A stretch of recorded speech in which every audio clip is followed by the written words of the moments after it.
Episode 1 की शुरुआत में हमें दिखाते हैं एक लड़का कुछ काम कर रहा होता है और उस लड़के का सीन दिखाते हैं और उसका नाम होता है चिहिरो।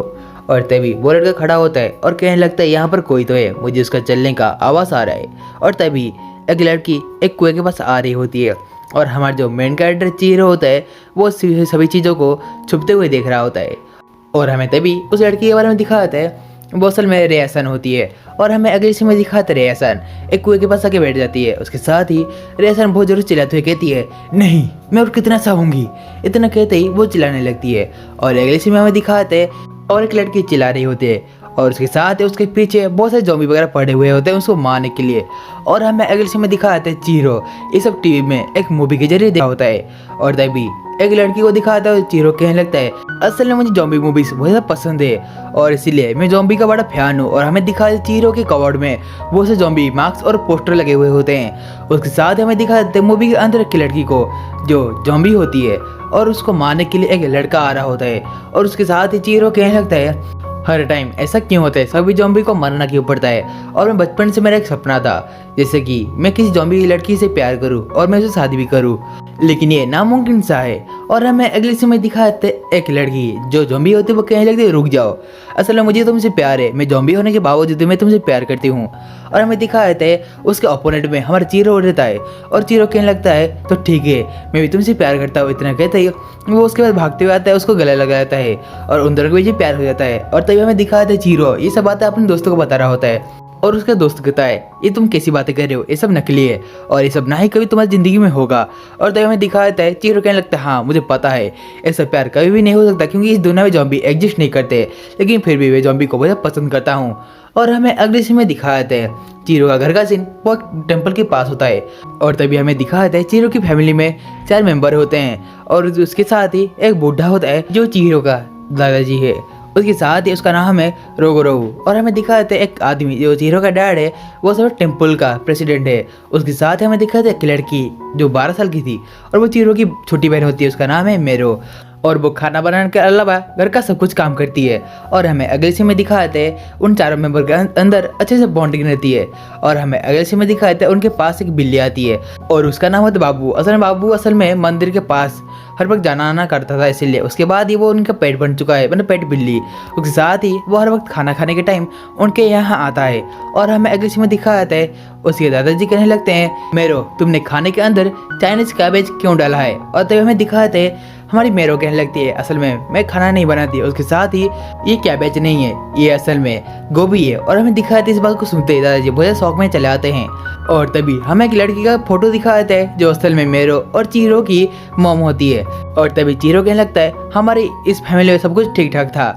और हमें अगले सीन में दिखाते हैं अगले दिन में जो बाबू था वो कार के एक्सीडेंट में मर गया होता है। तभी चिहिरो उसके पास होता है और वो रोने लगता है और वो कहता है बाबू मुझे माफ़ कर देना, मैं बस रोने के सिवा और कुछ भी नहीं कर सकता हूँ तुम्हारे लिए।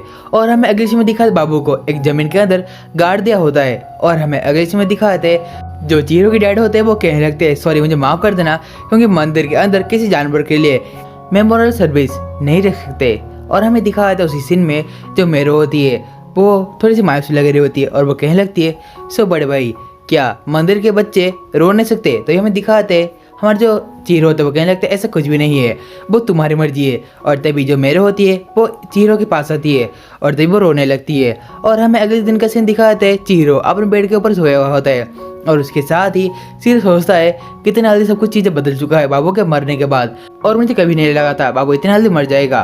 और हमें अगले सीन में दिखाते हैं चिहिरो के माइंड में कुछ आता है, वो अपने घर का लाइट मतलब अपने रूम का लाइट ऑन करता है। उसके साथ ही वो अपने कबर्ड के अंदर कुछ चीज़ें ढूंढने लगता है और हमें दिखाते हैं वो बॉक्स को पाता है और कहने लगता है इस बॉक्स को मैंने पिछले साल मेरे अंकल के यहाँ मुझे मिला था, लेकिन मेरे अंकल ने कहा था कि इस बॉक्स के अंदर जो बुक है वो उसमें बहुत ज़्यादा बेकार है, लेकिन मैं इस बुक को एक बार ट्राई करना चाहता हूँ। और हमें अगले सीन में दिखाते हैं जो हमारा चिहिरो होता है वो उस बुक को ओपन करके पढ़ने लगता है और उस किताब के अंदर असल में पुनर्जन्म वाली बातें लिखी गई थी और वो बाबू की बॉडी को खोदने लगता है। उसके साथ ही वो मिट्टी से निकालते हुए एक जगह पर जाने लगता है बाबू की बॉडी को पकड़ते हुए।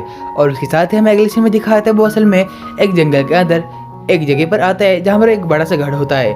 और तभी चिहिरो कहने लगता है इस घर के अंदर ज़्यादा लोग नहीं आते क्योंकि इस घर को सब लोग भूतिया घर समझते हैं, लेकिन मैं एक ज़ॉम्बी लवर हूँ इसलिए मेरे लिए सब नॉर्मल है। और बाबू जॉम्बी बनने के बाद मैं बाबू को इतना ही प्यार करूंगा जितना मैं पहले करता था। और हमें दिखाते हैं जो बाबू होता है वो असल में एक आइस बॉक्स के अंदर बंद होता है। तभी हमें दिखाता है चिहिरो कहने लगता है बाबू तुम बस वापस लौट आओ। और हमें अगले सीन में दिखाते हैं जो हमारा चिहिरो होता है वो दूसरे दिन फिर से वहाँ पर जाता है और हमें दिखाते है चिहिरो उस जगह पर कुछ जड़ी बूटी ला के कुछ एक्सपेरिमेंट करने वाला होता है। उसके साथ ही चिहिरो को किसी का चलने की आवाज़ आता है और हमें अगले सीन में दिखाते हैं चिहिरो असल में उस जगह पर फिर से आता है जहाँ पर वो छुप के उसको देख सकता है। और तभी वो देखता है वहाँ पर वो जो रियासन होती है वो चिल्लाने लगती है और कहती है नहीं। और हमें अगले दिन का सीन दिखाते हैं जहाँ पर हमारा चिहिरो सो रहा होता है। उसके साथ ही हमें दिखाते हैं पर चिहिरो एक बाल्टी के अंदर अपने फ्रिज में से बहुत सारा बर्फ इकट्ठा कर रहा होता है बाबू के लिए। और उसके पीछे से उसकी छोटी बहन चली जाती है मेरे और कहने लगती है तुम यहाँ पर क्या कर रहे हो। और तभी चिहिरो कहने लगता है कुछ नहीं, क्या तुम्हें यहाँ पर कुछ काम था। और हमें दिखाता है हमारे जो मेरे हो कहने लगती है मैं तुम्हारी छोटी बहन हूँ इसलिए तुम मुझे पागल नहीं बना सकते। और हमें दिखाते हैं चिहिरो अपने बाल्टी को पकड़ते हुए वहाँ से जाने लगता है। और तभी मेरो उसको देखते हुए कहती है यहाँ पर तो कुछ तो गड़बड़ है। और हमें अगले सीन में ही दिखाते हैं वहाँ पर स्कूल के कुछ बच्चे जा रहे होते हैं और उसके साथ ही हमारे जो मेन कैरेक्टर चिहिरो होता है वो कहने लगता है सानका हाई स्कूल इसका क्या मतलब है। और हमें दिखाते हैं वहाँ पर एक लड़का कहने लगता है सानका हाई स्कूल का मतलब बहुत सारे लड़के एक अकेडमी में पढ़ती है।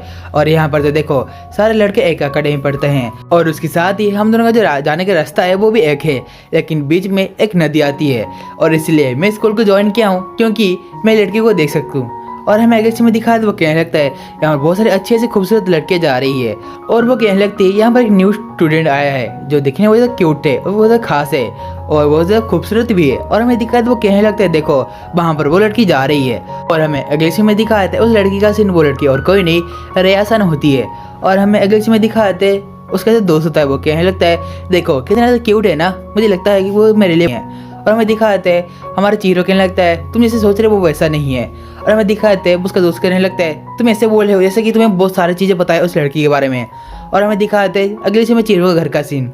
उसके साथ उसके घर में चिहिरो की बॉडी बहन रेंको आती है और हमें दिखाते हैं वो रेंको कहने लगती है कोई बात नहीं, यदि घर में मेरो नहीं है तो कोई बात नहीं, मैं उसके जगह काम कर सकती हूँ। और हमें अगले में दिखाते हैं चिहिरो के डैड कहने लगते हैं असल में मुझे माफ़ कर देना तुम्हें यहाँ पर काम करवाने के लिए। और तभी रेंको पूछने लगती है तो चिहिरो कहाँ पर है। उसके डैड कहने लगते हैं बाबू के मरने के बाद वो कुछ उदास सा रहता है और वो स्कूल से आते ही अपने बेड पर जाके सो जाता है। और हमें अगले सीन में दिखाते जो चिहिरो तो अपने बेड पर सोया हुआ होता है लेकिन तभी रेंको उसके पास आते है और कहने लगती है चिहिरो। और तभी चिहिरो देखता है और कहता है रेंको तुम यहाँ पर, क्या बात है। तभी हमें दिखाते रेंको कहने लगती है लो तुम्हारे जॉम्बी का डीवीडी। और हमें दिखाते हमें जो चिहिरो कहने लगता है ओ हाँ ये डीवीडी तो तुम्हारे पास थी ना। और हमें अगले सीन में दिखाते रेंको कहने लगती है मैंने तुमसे कहा था इस डीवीडी को छुट्टी से पहले ले जाना लेकिन तुमने इसको नहीं लिया। और हमें दिखाते हैं चिहिरो कहने लगता है हाँ सॉरी मैं थोड़ा सा बिजी था तो मुझे याद नहीं आया।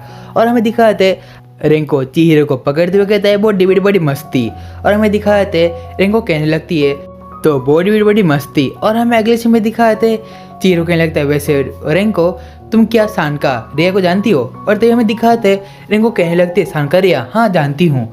और तभी हमें दिखाते हमारे चिहिरो उससे पूछता है वो किस टाइप की लड़की है। और हमें दिखाते रेंको कहने लगती है वो प्रिंसिपल की बेटी है और वो खूबसूरत है, मुझे बस इतना ही पता है। और तभी हमें दिखाते वो चिहिरो को मारते हुए कहती है क्या तुम्हें उससे प्यार हो गया है। और हमें दिखाते चिहिरो चिल्लाते हुए कहता है ऐसा कुछ भी नहीं है, मैं बस जॉम्बी लड़कियों से प्यार करता हूँ और तुम्हें पता ही है मैं इस टाइप का नहीं हूँ। और हमें अगले में दिखाते रेंको कहने लगती है तो ऐसा बात है तो ठीक है हम लोग बाद में मिलते हैं। और वो जाते हुए कहने लगती है तो ठीक है वीकेंड पर तुम मेरे घर पे आना।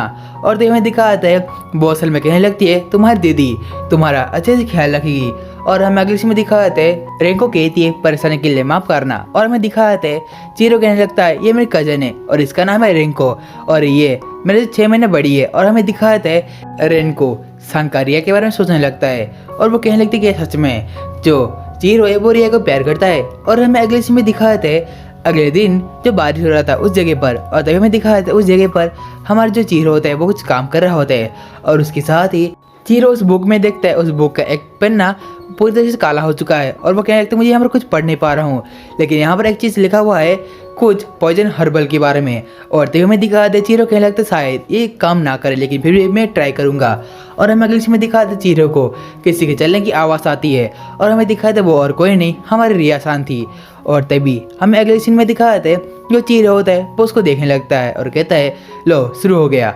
और तभी जो हमारी रिया थी वो कुएं के अंदर बहुत ज़्यादा चिल्लाने लगती है और कहती है ऐसा नहीं हो सकता। और वो कहती है मैं बाकी सभी लड़कियों की तरह आज़ादी से घूमने जाती हूँ और मुझे आज़ादी चाहिए और मैं इतना अच्छे से पैसा क्यों रही हूँ। और हमें अगले सीन में दिखाते हैं चीरो ये सब चीज़ों को नोटिस करता है और कहता है अपने अंदर भरी हुई भड़ास को वो बाहर निकाल रही है। और हमें अगले सीन में दिखाता है जो रिया होती है वो चिल्लाते हुए कहने लगती है डैड अब ऐसा क्यों करते हो, मेरे बर्थडे के दिन मेरा बिना कपड़ों के फोटो क्यों निकालते हो।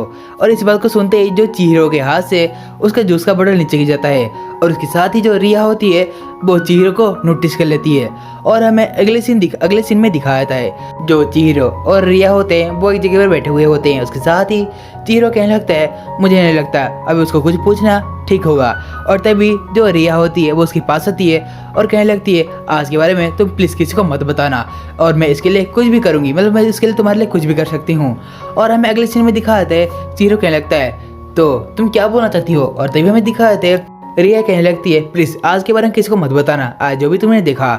और तभी चीरो कहने लगता है हाँ मैं किसी को नहीं बताऊंगा लेकिन मैं कल के बारे में तो सबको बता सकता हूँ ना। और तभी इस बात को सुनते ही जो हमारी रिया होती है वो थोड़ी शर्माने लगती है। और तभी रिया कहने लगती है तुम मुझे कितने दिनों से देख रहे हो। और तभी चीरो कहने लगता है मैं लगभग तुम्हें 5 दिनों से देख रहा हूँ। और वो कहते हैं मुझे लगता है कि तुम्हें ये सब बताना सिंह है। और हमें अगले सीन में दिखा देते हैं वो दोनों कुछ बातें कर रहे होते हैं। और तभी हमारा जो चीरो होता है वो कहने लगता है तो मुझे लगता है तुम्हें एक नोबल फैमिली से बिलोंग करती है तो तुम्हें सब दिक्कतें आती है। और तभी हमारी ये कहने लगती है तो तुम भी यहाँ पर चिल्लाने आते हो क्या। और तभी चीरो कहने लगता है नहीं नहीं ऐसा कुछ भी नहीं, भाई बस यहाँ पर कुछ काम करने आता हूँ। और तभी जो चीरो होता है वो रिया को सब कुछ ये दिखाने लगता है। और उसके साथ ही चीरो कहने लगता है असल में मैं यहाँ पर अपनी प्यारी बिल्ली को फिर से जिंदा करने के लिए आता हूँ, लेकिन यदि मैं उसको जिंदा करूँगा तो मैं मतलबी बन जाऊँगा और मैं उसके बारे में बिल्कुल भी फिक्र नहीं करता। हाँ मुझे पता है जो मरता है वो वापस नहीं आता, लेकिन फिर यदि मैं उसको वापस लाऊंगा तो उसको बस परेशानी होगी। और हमें दिखा दे रिया कहने लगती है ऐसा कुछ भी नहीं, तुम बस अपने मन से सोच रहे हो, मुझे पता है बाबू तुमको फिर से देखना चाहता है। और हमें अगले सीन में दिखाते हैं जो हमारी रिया होती है वो कहने लगती है वैसे तुम्हारा नाम क्या है। और तभी चीरो आंसर में कहता है मेरा नाम चीरो है। और हमें दिखाया था उसके साथ ही हमारी जो रिया होती है वो कहने लगती है तो प्लीज़ मुझे भी तुम्हारे साथ शामिल कर लो ना। और उसके साथ ही चीरो कहता है मुझे लगता है तुम्हारी इस लड़की के लिए इतना ज़्यादा गंदा काम करना अच्छा नहीं है। लेकिन जो रिया होती है वो बाबू को छूते हुए कहती है असल में मैं पेट से प्यार करती हूँ, लेकिन जो मेरा डैड है वो किसी पेट को मुझे साथ रखने नहीं देते, इसलिए मैं चाहती हूँ कि मैं तुम्हारे साथ मिलके काम कर सकूँ। और हमें दिखाते तभी जो हमारे जो चीरो होते हैं वो कहने लगता है तो ठीक है कोई दिक्कत वाली बात नहीं। और हमें अगले में दिखाते चीरो कहने लगता है ऐसा है तो तुम मेरे लिए एक अच्छा टेक्स्ट सब्जेक्ट बन सकती हो, मतलब एक ज़ॉम्बी गर्ल की तरह। और हमें अगले में दिखाते इस बात को सुनते ही जो रिया होते हैं वो हैरान हो जाती है। और उसके साथ जो हमारे चीरो होता है वो कहने लगता है मैं तुम्हें उल्लू बनाया। और हमें अगले में दिखाते हैं चीरो उसके बाद बहुत ज़ोर से हंसने लगता है और कहता है तुम ऐसी भोली लड़की मेरे बातों में बहुत आसानी से चले आई और तुम लड़कों से थोड़ा दूर ही रहना। और हमें अगले में दिखाते हैं हमारे जो रिएक्शन होते हैं वो कहने लगते हैं बदतमीज कहेंगे, असल में मैं कभी भी एक लड़के के साथ बात नहीं की है और उसके साथ ही मैं बस अपने डैड कहती हूँ और मुझे पता है मैं किसी भी लड़के से प्यार नहीं करती हूँ। और तभी चीरो उसको देखते हुए कहता है मैडम आप तो खुद पे कुछ ज़्यादा ही यकीन करती हो। और हमें अगले सीन में दिखाते हैं और तभी रिएक्शन चीरो से पूछने लगती है तुम्हारा क्या तुम किसी लड़की से प्यार करते हो। और तभी हमारा चीरो खड़ा होता है और कहता है मुझे लड़कियों में दिलचस्पी नहीं है और उसके साथ यदि मैं किसी लड़की से प्यार करूंगा तो वो एक ज़ॉम्बी होना चाहिए, मतलब वो मर चुकी होगी। तो तुम समझ रहे हो ना ये कोई मजाक नहीं है। इतना कहते वो हंसने लगता है। और तभी उसके पीछे हमारी रिया होती है वो खड़ी हो जाती है और उसके साथ रिया उसके पीछे कहने लगती है तो अगर मैं ज़ॉम्बी बन जाऊँ तो क्या तुम मुझे प्यार करोगे। और तभी हमारा जो चीरो होता है इस बात को लेके थोड़ा शर्माने लगता है और कहता है रुको मुझे थोड़ा सोचने दो कि ऐसा हो सकता है। और तभी हमें दिखाते हैं जो हमारी रिया होती है वो चीरो के पास आते है कहने लगती है मैं बस मजाक कर रही थी। और तभी चीरो कहने लगता है मुझे लगा कि तुम मेरे काट दोगी। और हमें अगले सीन में दिखाते हैं और तभी रिया कहने लगती है क्या तुम कल भी यहाँ पर होगे क्योंकि मुझे तुमसे कुछ बात करनी है। और वो मुस्कुराने लगती है। और उसके साथ ही गाइस आज का हमारा एपिसोड 1 का स्टोरी लाइन था वो मेरी एंड होता है और हम लोग एपिसोड 2 को जल्दी एक्सप्लेन करने वाले हैं। यदि आप हमारे चैनल पहली बार आ रहे हो तो प्लीज़ हमारे चैनल को सब्सक्राइब कर देना, क्योंकि आगे हम ऐसे ही न्यू एनिमे का एक्सप्लेनेशन रोज जाते रहते हैं। तो वैसे चलिए आज की वीडियो इतना ही था, तो मिलते हैं अगले वीडियो में। तब तक के लिए आप सभी लोगों को सायोनारा एवरीवन।